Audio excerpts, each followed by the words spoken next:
Hebatnya pasukan Jenin Palestina perangi Israel dengan senjata seadanya dan berhasil bikin tentara Zionis nangis.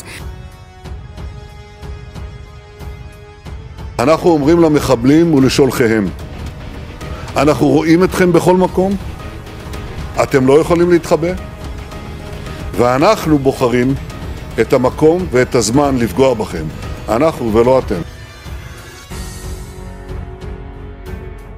حررنا 20% من أسرانا مقابل جندي واحد رغم أنف الاحتلال، فإن من فعل ذلك قادر على أن يكرره، وهذه لن تكون نهاية المطاف، وسنظل نعمل من أجلكم يا أسرانا الأبطال مهما كلفنا ذلك من ثمن.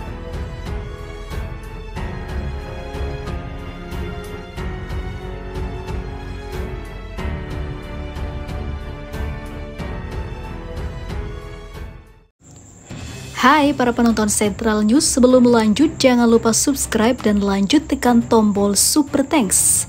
Tombol Super Thanks ada di atas tombol subscribe. Jika Anda ingin mensupport channel kami menyajikan berita yang paling Anda tunggu-tunggu. Terima kasih.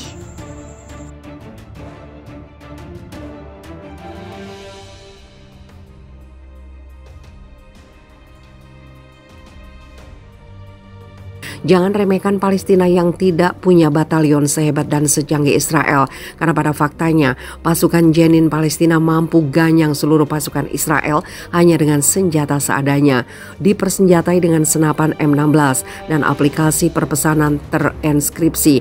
Militan Palestina melawan pasukan Israel di Jenin. Daerah tersebut menjadi markas pria bersenjata di tepi barat yang terkait dengan penembakan mematikan di Tel Aviv pekan lalu.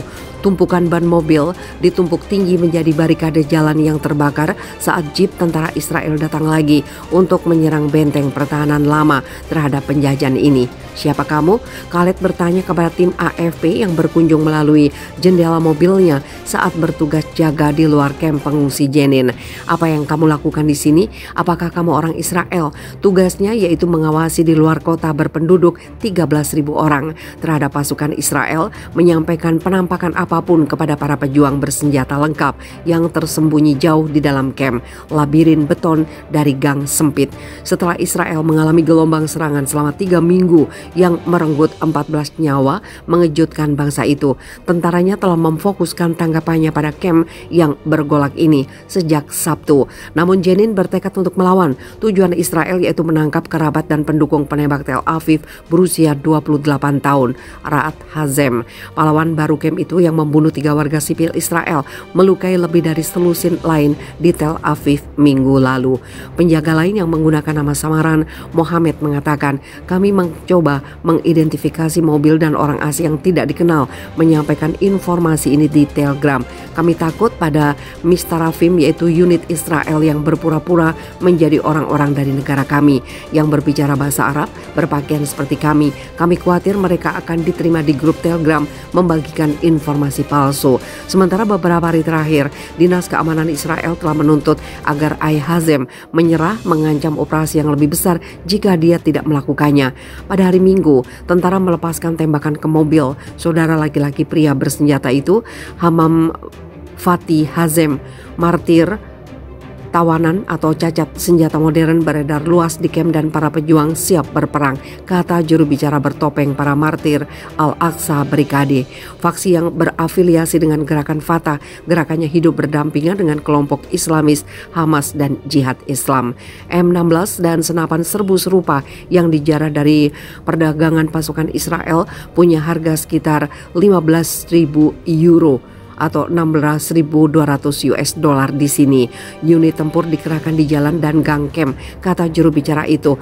Camp itu penuh dengan senjata. Kami menegaskan komitmen kami di dalam camp untuk mengusir pendudukan ini melalui segala cara dan semua taktik pertempuran, tambahnya. Sal Kefie, kotak-kotak di wajahnya dan senjata otomatis di tangannya.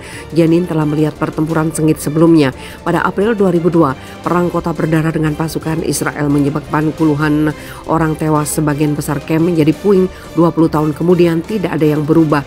Untuk orang-orang muda di sini, kata Ahmed Tobasi, Direktur Ruang Pertunjukan di kem Teater Kebebasan, ada keadaan frustasi yang konstan, kata pria berusia 37 tahun yang kehilangan banyak teman dalam pengepungan pada 2002. Saya belum menikah, hari ini saya sedang memikirkan apakah saya ingin membawa anak ke dalam kondisi ini, katanya. Hari ini sebagian orang di Camp Jenin, Anda tumbuh mengetahui masa depan saya terbatas pada 3 pilihan, menjadi martir, tahanan, atau cacat.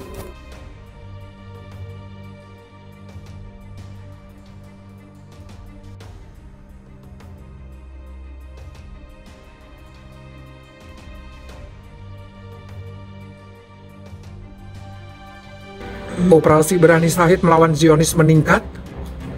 Gerakan perlawanan Islam Palestina Hamas menyambut gembira meningkatnya operasi berani mati syahid rakyat pejuang Palestina di tepi barat dan Baitul Maqdis, serta menyebut perkembangan ini sebagai reaksi yang wajar terhadap meningkatnya kejahatan rezim Zionis Israel. Juru bicara Hamas, Hussam Badran, sebagaimana dilansir Al-Yom, dalam statementnya yang berisi ucapan selamat sekaligus tasliat atas kesyahidan 5 pemuda pejuang Palestina pada Ahad lalu, menghimbau para pemuda Palestina untuk terus membuat terobosan dan inisiatif baru dalam perjuangan melawan Israel.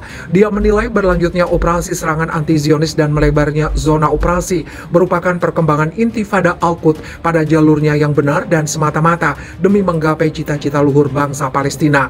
Berlanjutnya operasi ini membuktikan bahwa siapapun tidak dapat menghentikan intifada, mencegah operasi gagah berani para pejuang Palestina melawan musuh. Dia juga menggarisbawahi kontinuitas intifada rakyat Palestina merupakan bukti nyata bahwa penistaan rezim Zionis terutama terhadap kesucian Masjid Al-Aqsa tidak akan pernah dibiarkan begitu saja oleh rakyat Palestina. Sumber kesehatan Palestina mengumumkan sebanyak 25 orang Palestina menderita luka-luka diterjang peluru pasukan Zionis Israel di kamp pengungsi Al-Amri, Ramallah, tepi barat. Sedangkan sehari sebelumnya 5 orang Palestina gugur di tangan pasukan Zionis di berbagai kawasan Palestina. Seperti diketahui, intifada Palestina kembali berkobar sejak Oktober 2015 menyusul penistaan kaum Zionis terhadap Masjid Al-Aqsa dan konspirasi mereka untuk merebut tempat suci Islam dengan modus pembagian lokasi dan jam kunjung antara umat Islam dan umat Yahudi. Sejauh ini jumlah syuhada Palestina dalam gelora kebangkitan itu tercatat 180 orang.